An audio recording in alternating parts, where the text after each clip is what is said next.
Maybe he's going to talk to you. So I got these ridiculous glasses on because this is how I film things. Like, Is there a camera in there? yeah. So, Oh, really? No, it's not a Google Glass, but it's almost as obnoxious, right? Oh, yeah. Okay, hang on one second. How did you want me to prop this up? We filmed Or just film it? by 3 different cameras. then we'll cut them all together. Awesome. So like, It'll be a real Yeah. visceral. And then when I get something accusatory to you, and I'm like, How could you do this? Like the viewer will feel like it's them also. That's great. Right, We're right. watching on Okay, Good. Yeah. Let's go nuts. Make sure it's going right. Sorry, what's happening? Okay, alright, so with you guys, okay, got it. Okay, here we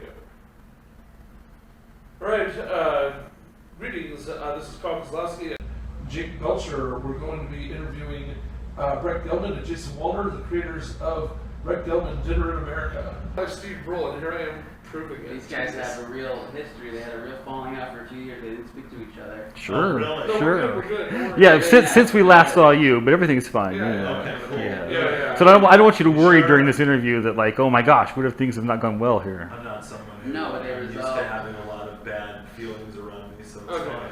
It's not something that makes me feel uncomfortable. Okay, good. Yeah.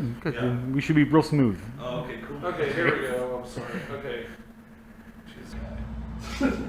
All right. I'm itching like crap. I'm itching all over my body. It stinks. Okay. like you really have a. I was camping this weekend. I'm itching all over. I think I got poison oak. Wow. Like, did you get close to bushes? Like, I wasn't rubbing my, inner thigh on them.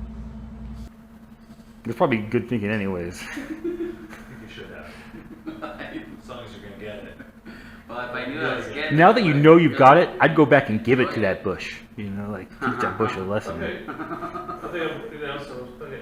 So, greetings. This is Carl Kozlowski, and I'm here with Jake Belcher, and we're here interviewing Jason Woliner and Brett Gelman, the creators of Brett Gelman Dinner in America, which is going to be having a new episode appearing on Adult Swim in June. What date is that actually debuting? July 1st, actually. Oh, July 1st. Okay, well, wonderful me. So, so we're thrilled to have you guys here. And so how did you guys decide on the theme for this particular episode? Because pretty outrageous stuff, spoofing on, racial issues, and I thought it was pretty daring stuff, really funny. Thanks. Yeah, it's an issue that we care a lot about. We don't like that black people are treated as less than. And we think that systemic racism is a very real thing in this country, and that every white person benefits from it. So we sought out to make my character kind of this villain who, not kind of, a villain who in an attempt to prove that he's not racist, proves that he is. Yeah. Yeah. And that's really the case for a lot of white liberals in this country. Huh. You mean like the idea that when people say, "Oh, I'm not racist," but or Yeah, I think everybody's kind of like that because every white person benefits from white privilege, pretty much, and they don't need to take into account the black experience or the Latino experience, the Middle Eastern experience, the Asian experience, but all of those people have to take into account the white experience. Oh yeah, that's interesting. Yeah. So in regard to, even though I knew that this was a comedy show, it was so like uncomfortably realistic with how Joe Morton and Loretta Devine and the others that are taking part of this. It really did feel like oh my God, is this possibly real in any way? But by the end, it's like, of course, quite absurd. But Right. how did you convince them to even go there with because especially like Joe Morton's like a real serious reputation actor that I was surprised he could play along with something so daring. Well, they could see, we didn't write it to just be a comedy. There are definitely things in it that we mean to be funny, but also ultimately we see it as a very tragic story and Sure. piece. And we wrote the script and really just sent it to them and sent a letter saying, what our intentions were and what the tone would be, and showed them some of the other work that we'd done.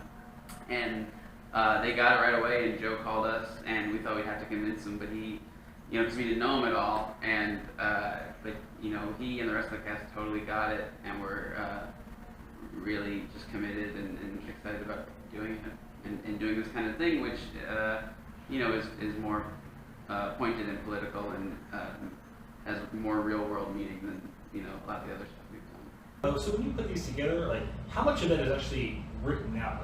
All of it. It'll say like stab goes through the face, or it'll say like. Oh yeah, for something like that, that took weeks of planning of how to do it, and we have to shoot these very fast, so there's really not a lot of time for improv or kind of making things up or figuring it out. So, and there's so much dialogue that as soon as the cast can have it, they need to have the whole thing memorized by the time they're there, or else we wouldn't be able to shoot these over the course of a weekend. And so, while we both worked with improv stuff in the past, these specials don't really have any.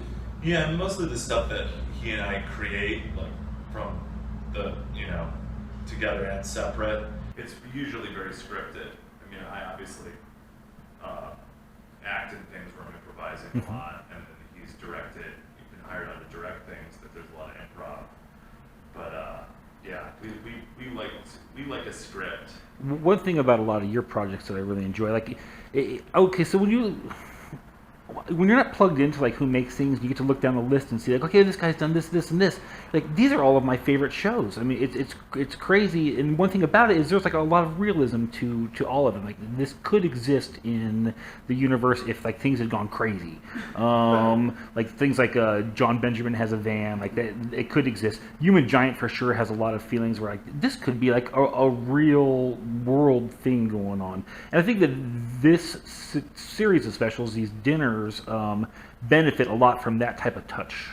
Oh, thanks. It's nice that you say that. There's definitely in a lot of the stuff I do kind of a cartoon realism or something, kind of a hyper realism where maybe the rules of the world are insane or absurd, but within that context, trying to play things in a way that at least respects the reality of this heightened world that we've set up. And so, it's not a lot of broad, wacky stuff. I tend to work on things that take crazy situations and play them in a very, with as much commitment and earnestness and reality as we can get out of it. And it is a world, right? Like, this is the same breadth in each one of these specials.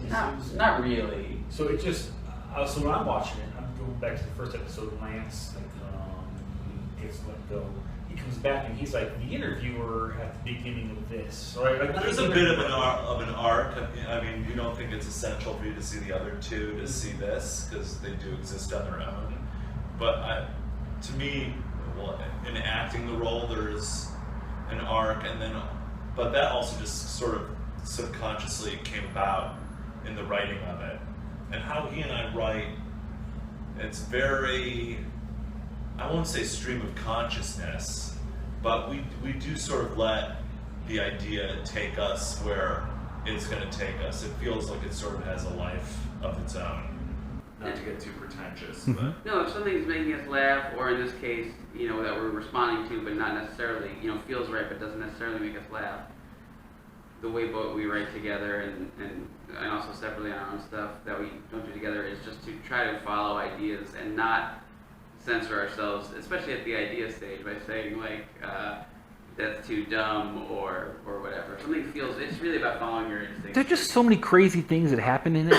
How do you?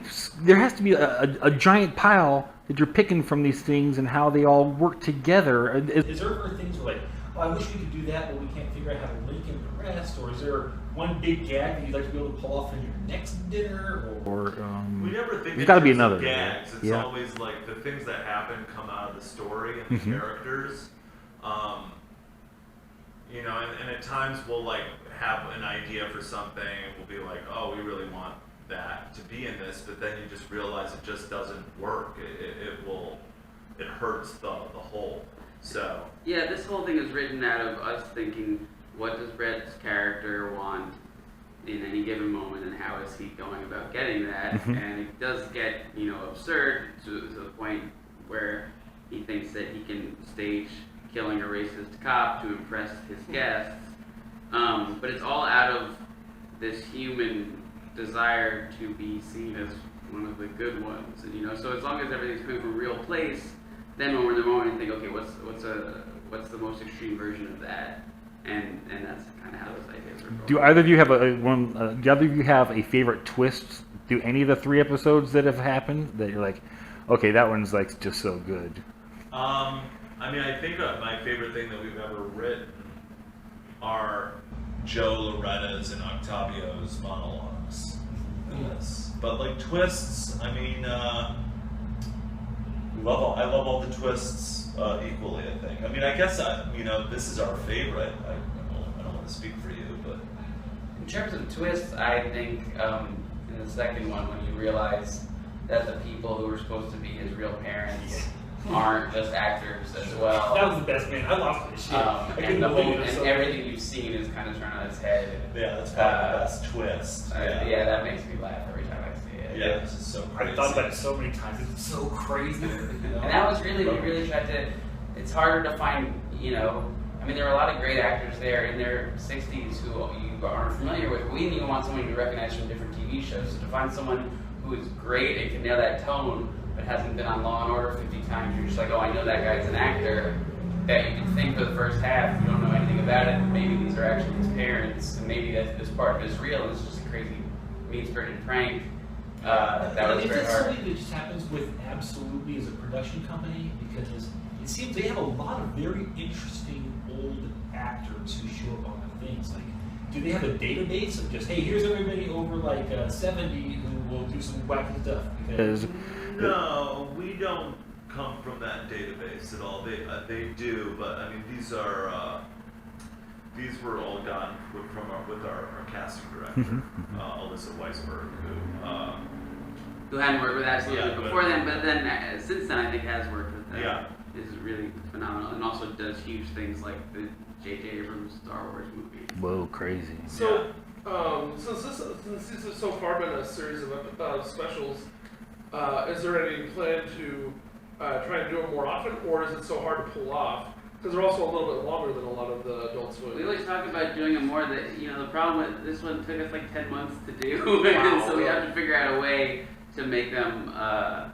The problem is part of what we're so proud of is we sit there for 4 or 5 months and edit these, and so to do it in a way to produce more at once, we have to figure out a way to adapt our process.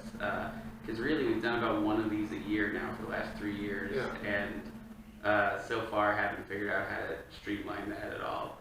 And honestly, we talk about, with the amount of time we put into these, probably make a movie in the same amount of time. Yeah. But we also love Adult Swim and the opportunity they've given us, and are so fortunate to be working in this situation. Yeah, we'd like to do more, but we're both pretty busy right now, so we just got to figure out when. Yeah. Yeah. Well, how do you decide which how do you fit it all in? Because you do so many different things, as you're saying. That how do you know when? Hey, this is the moment to do a special, or this is the I'm going to put that on the back burner and work on one of your other projects at a given point. I mean, do you have a hard time juggling, or is there like as things come up and you're allowed to do things, you especially with us where we a lot of the time we're just like only we're lucky to work on things that we want to work on. Yeah. So a lot of time you're not really choosing the timing of things. It sort of chooses you. Things kind of just come together and and I hope it works out. Yeah. So, I'd like to go back to that list of my favorite shows for a second. Please. So, can you give a giant, I never got a good answer, did anybody really give a good answer, why did it end? Because that show seemed like it should have just destroyed and taken over everything. It shouldn't even be MTV, it should be like a huge giant channel. Because that was the only thing that was good on it, and people responded to it. And, There you go. There's your answer. Very nice. You know what it was? We were in a situation where Aziz was cast on Parks and Recreation, and we had a certain window of time we could have done another season, and we kind of hemmed and hawed, and then ultimately decided we were ready to try to start doing other stuff. See, man, I knew when I came here, that there was no way I was going to have a bummer of a day, but I just had a bummer moment. There could have been another season. That is a drag, man. So when I'm looking down this list of shows, like I'm filling with my thing. Oh, I can look there more. Yeah, sure. No, just because my list of shows.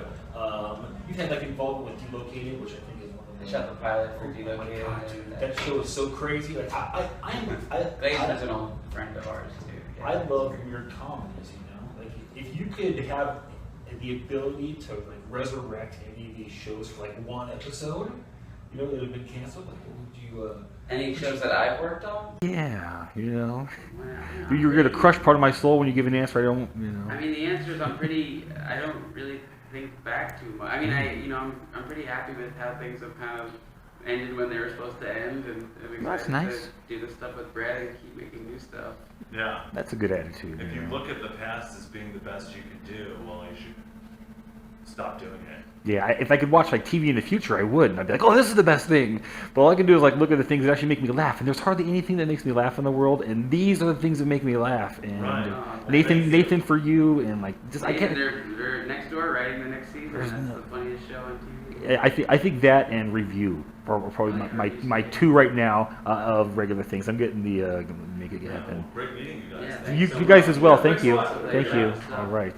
Good luck on Thank it. you guys. Thanks, Yeah. Jake. We'll try- Oh, Thank you. I didn't have a hard hat, so All right, thank you. yes. All right. Yeah, have a great one.